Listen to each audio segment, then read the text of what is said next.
How to Analyze People on Sight Through the Science of Human Analysis. The 5 Human Types. Part 1 of Chapter 1. The Alimentive Type. The Enjoyer. Note: bear in mind at the beginning of this and every other chapter that we are describing the extreme or unmixed type. Those individuals in which the alimentive system is more highly developed than any other are called alimentives. The alimentive system consists of the stomach, intestines, alimentary canal, and every part of the assimilative apparatus. Physical rotundity. A general rotundity of outline characterizes this type. He is round in every direction. Fat rolls away from his elbows, wrists, knees, and shoulders. The fat, overweight individual. Soft flesh thickly padded over a small-boned body distinguishes the pure alimentive type. In men of this type the largest part of the body is around the girth. In women it is around the hips. These always indicate a large nutritive system in good working order. Fat is only surplus tissue, the amount manufactured by the assimilative system over and above the needs of the body. Fat is more soft and spongy than bone or muscle, and lends to its wearer a softer structure and appearance. Small hands and feet. Because his bones are small, the pure alimentive has small feet and small hands. How many times have you noted with surprise that the 200-pound woman had tiny feet? The inconvenience of getting around which you have noticed in her is due to the fact that while she has more weight to carry, she has smaller than average feet with which to do it. The pure alimentive head. A head comparatively small for the body is another characteristic of the extreme alimentive. The neck and lower part of the head are covered with rolls of fat. This gives the head the effect of spreading outward from the crown as it goes down to the neck, thus giving the neck a short, disproportionately large appearance. The round-faced person. A full moon face with double or triple chins gives this man his baby face. Look carefully at any extremely fat person, and you will see that his features are inclined to the same immaturity of form that characterizes his body. Very few fat men have long noses. Nearly all fat men and women have not only shorter, rounder noses, but shorter upper lips, fuller mouths, rounder eyes, and more youthful expressions than other people, in short, the features of childhood. The entire physical makeup of this type is modeled upon the circle: round hands with dimples where the knuckles are supposed to be, round fingers, round feet, round waist, round limbs, sloping shoulders, curving thighs, bulging calves, wrists, and ankles. Wherever you see curves predominating in the physical outlines of any person, that person is largely of the alimentive type, and will always exhibit alimentive traits. The man of few movements. The alimentive is a man of unhurried, undulating movements. The difficulty in moving large bodies quickly necessitates a slowing down of all his activities. These people are easeful in their actions, make as few moves as possible, and thereby lend an air of restfulness wherever they go. Because it is difficult to turn their heads, extremely fat people seldom are aware of what goes on behind them. The fat man's walk. Very fat people waddle when they walk, though few of them realize it. They cannot watch themselves go by, and no one else has the heart to impart bad news to this pleasant person. Spilling over chairs. The fat man spills over chairs and out of his clothes. Big armchairs, roomy divans, and capacious automobiles are veritable dikes to these men. Note the beeline the fat person makes for the big leather chair when he enters a room. Clothes for comfort. The best that money can buy are the kinds of clothes purchased by the alimentive whenever he can afford them. And it often happens that he can afford them, especially if the cerebral system comes second in his makeup. If he is in middle circumstances, his clothes will be chosen chiefly for comfort. Even the rich alimentive gets into something loose as soon as he is alone. Baggy trousers, creased sleeves, soft collars, and soft cuffs are seen most frequently on fat men. Comfort is one of the very first aims of this type. To attain it he often wears old shoes or gloves long past their time to save breaking in a new pair. Susceptible to cold. Cold weather affects this type. If you will look about you the first cold day of autumn, you will note that most of the overcoats are on the plump men. How the fat man talks. Never to take anything too seriously is an unconscious policy of fat people. They show it plainly in their actions and speech. The very fat man is seldom a brilliant conversationalist. He is often a jollier, and tells stories well, especially anecdotes and personal experiences. Doesn't tell his troubles. He seldom relates his troubles, and often appears not to have any. He avoids references to isms and ologies, and gives a wide berth to all who deal in them. Radical groups seldom number any extremely fat men among their numbers, and when they do it is usually for some other purpose than those mentioned in the by-laws. The very fat man dislikes argument, avoids disagreeing with you, and sticks to the outer edges of serious questions in his social conversation. The fat man lives to eat. Rich food in large quantities is enjoyed by the average fat man 3 times a day and 365 days a year. Between meals he usually manages to stow away a generous supply of candy, ice cream, popcorn, and fruit. We have interviewed countless popcorn and fruit vendors on this subject, and every one of them told us that the fat people kept them in business. Visits the soda fountain often. As for the ice cream business, take a look the next time you pass a soda fountain and note the large percentage of fat people joyfully scooping up mountains of sundaes, parfaits, and banana splits. You will find that of those who are sipping things through straws, the thin folks are negotiating lemonades and phosphates, while a creamy frappé is rapidly disappearing from the fat man's glass. The deep mystery. "What do you suppose is making me so plump?" naively inquires the fat man when it finally occurs to him, as it did to his friends long before, that he is surely and speedily taking on flesh. If you don't know the answer, look at the table of any fat person in any restaurant, café, or dining room. He is eating with as much enthusiasm as if he had just been rescued from a 40-day fast, instead of having only a few hours before looked an equally generous meal in the eye, and put it all under his belt. The next time you are at an American plan hotel where meals are restricted to certain hours, note how the fat people are always the first ones into the dining room when the doors are opened. Fat-making foods. Butter, olive oil, cream, pastry, and starches are foods that increase your weight just as fast as you eat them, if your assimilative system is anything like it should be. Though he is the last man in the world who ought to indulge in them, the fat man likes these foods above all others, and when compelled to have a meal without them feels as though he hadn't eaten at all. Why they don't lose weight. We had a friend who decided to reduce, but in spite of the fact that she lived on salads almost exclusively for a week, she kept right on gaining. We thought she had been surreptitiously treating herself to lunches between meals, until someone noticed the dressing with which she drowned her lettuce, pure olive oil, a cupful at a sitting, because, she said, I must have something tasty to camouflage the stuff. An experiment.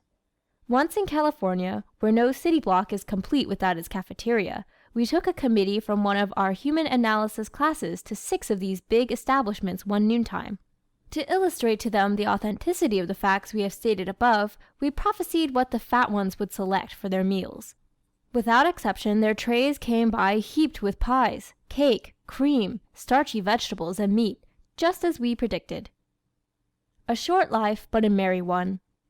According to the statistics of the United States life insurance companies, fat people die younger than others.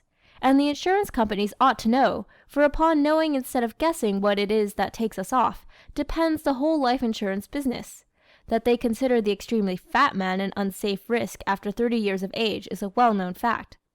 I am interrupted every day by salesmen for everything on earth except one. But the life insurance agents leave me alone, laughed a very fat young lawyer friend of ours the other morning. And he went on ordering ham and eggs, waffles, potatoes, and coffee. That he is eating years off his life doesn't trouble the fat man, however. He has such a good time doing it. I should worry, says the fat man. It was no accident that Ishkabibble was invented by the Hebrew, for this race has proportionately more fat people in it than any other, and fat people just naturally believe worry is useless. But the fat man gets this philosophy from the same source that gives him most of his other traits, his predominating system: digestion and contentment. The eating of delicious food is one of the most intense and poignant pleasures of life. The digestion of food, when one possesses the splendid machinery for it which characterizes the Alimentive, gives a deep feeling of serenity and contentment. Since the fat man is always just going to a big meal, or in the process of digesting one, he does not give himself a chance to become ill-natured. His own and the world's troubles sit lightly upon him. The most popular type socially. The life of the party is the fat man, or that pleasing, adaptable, feminine creature, the fat woman. No matter what comes or goes, they have a good time, and it is such an infectious one that others catch it from them. Did you ever notice how things pick up when the fat one appears? Every hostess anticipates their arrival with pleasure, and welcomes them with relief.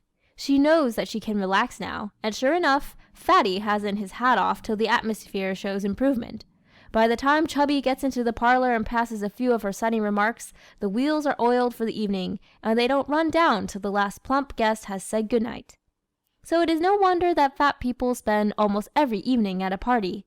They get so many more invitations than the rest of us. Likes complacent people. People who take things as they find them are the ones the Alimentive prefers for friends, not only because, like the rest of us, he likes his own kind of folks, but because the other kind seems incongruous to him. He takes the attitude that resistance is a waste of energy. He knows others and easier ways of getting what he desires. There are types who take a lively interest in those who are different from them, but not the Alimentive. He prefers easy-going, hospitable, complacent friends whose homes and hearts are always open and whose minds run on the simple, personal things. The reason for this is obvious. All of us like the people, situations, experiences and environments which bring out our natural tendencies, which call into play those reflexes and reactions to which we tend naturally. Chooses food-loving friends. "Let's have something to eat" is a phrase whose hospitality has broken more ice and warmed more hearts than any other, unless perchance that rapidly disappearing "let's have something to drink." The fat person keeps at the head of his list those homey souls who set a good table and excel in the art of third and fourth helpings. Because he is a very adaptable sort of individual, this type can reconcile himself to the other kind whenever it serves his purpose. But the tenderest spots in his heart are reserved for those who encourage him in his favorite indoor sport. When he doesn't like you. A fat man seldom dislikes anybody very hard or for very long. Really disliking anybody requires the expenditure of a good deal of energy, and hating people is the most strenuous work in the world. So the Alimentive refuses to take even his dislikes to heart. He is a consistent conserver of steam, and this fact is one of the secrets of his success. He applies this principle to everything in life, so he travels smoothly through his dealings with others. Holds few grudges. "Forget it" is another phrase originated by the fat people. You will hear them say it more often than any other type. And what is more, they excel the rest of us in putting it into practice. The result is that their nerves are usually in better working order. This type runs down his batteries less frequently than any other. Avoids the ologists. When he takes the trouble to think about it, there are a few kinds of people the Alimentive does not care for. The man who is bent on discussing the problems of the universe, the highbrow who wants to practice his new relativity lecture on him, the theorist who is given to lengthy expatiations, and all advocates of new isms and ologies are avoided by the pure Alimentive. He calls them faddists, fanatics, and fools. When he sees a highbrow approaching, instead of having it out with him as some of the other types would, he finds he has important business somewhere else. Thus he preserves his temperature, something that in the average fat man seldom goes far above normal. No theorist. Theories are the bane of this type. He just naturally doesn't believe in them. Scientific discoveries, unless they have to do with some new means of adding to his personal comforts, are taboo. The next time this one about fat men dying young is mentioned in his presence, listen to his jolly roar. The speed with which he disposes of it will be beautiful to see. Say, "I feel like $1,000,000. He will assure you if you read this chapter to him, and I'll bet the folks who wrote that book are a pair of grouches who have forgotten what a square meal tastes like. Where the T-bones go.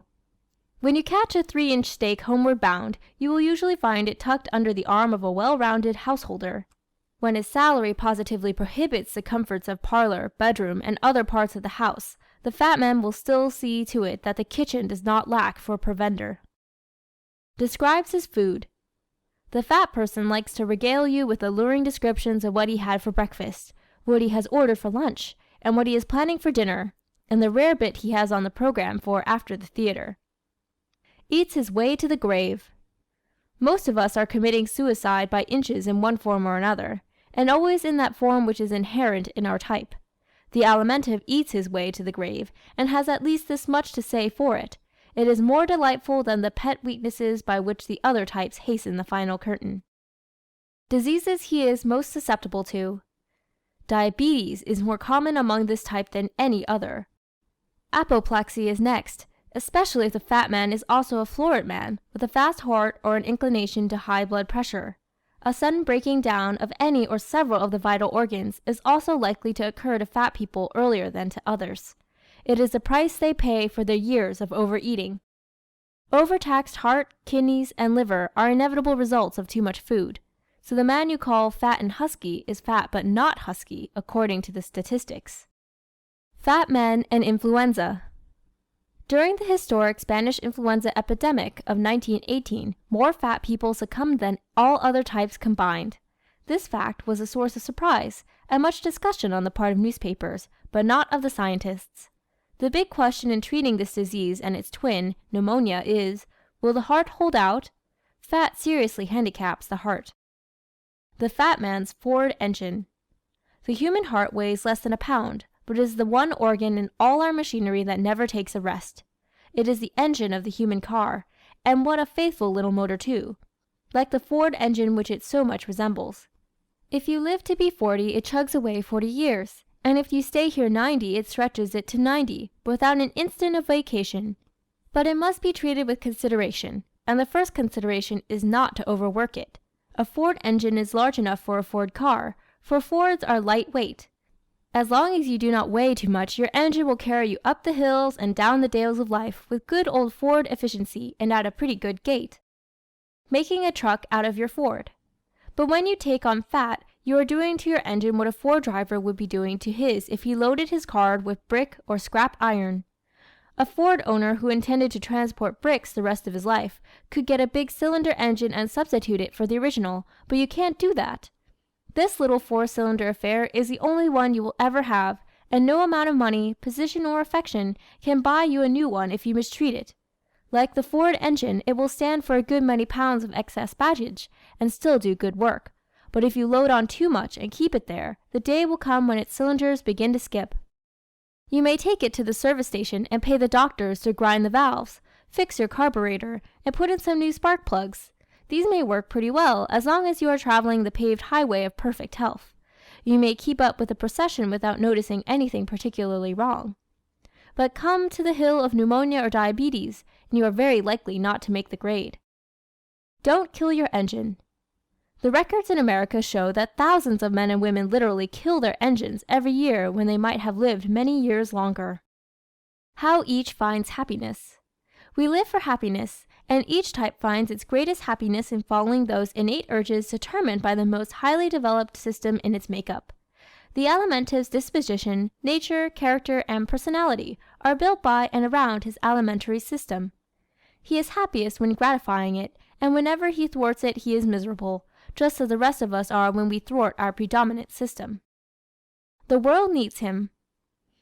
This type has so many traits needed by the world, however, and has such extreme capacity for enjoying life, that the race, not to mention himself, would profit greatly by his denying himself excessive amounts of food. Enjoyment, the keynote of this type. The good things of life, rich, abundant food, and everything that serves the personal appetites, are the cravings of this type. He purchases and uses more of the limousines, yachts, and chefs than any other 3 types combined, and gets more for his money out of them than others do. The keynote of his nature is personal enjoyment. His senses of touch and taste are also especially acute. The fat man loves comfort. You can tell a great deal about a man's type by noting for what classes of things he spends most of his extra money. The Alimentive may have no fire insurance, no Liberty bonds, no real estate, but he will have all the modern comforts he can possibly afford. Most of the world's millionaires are fat, and human analysis explains why. We make few efforts in life save to satisfy our most urgent demands, desires, and ambitions. Each human type differs in its cravings from each of the others, and takes the respective means necessary to gratify these cravings. The Alimentive craves those luxuries, comforts, and conveniences which only money can procure for him. The fat millionaire. When the Alimentive is a man of brains, he uses his brains to get money. No fat person enjoys work, but the greater his brain capacity, the more will he forego leisure to make money. when the fat man is in average circumstances. Any man's money-making ambitions depends largely on whether money is essential to the satisfaction of his predominating instincts. If he is fat and of average brain capacity, he will overcome his physical inertia to the point of securing for himself and his family most of the comforts of modern life. The average-brained fat man composes a large percentage of our population, and the above accounts for his deserved reputation as a generous husband and father.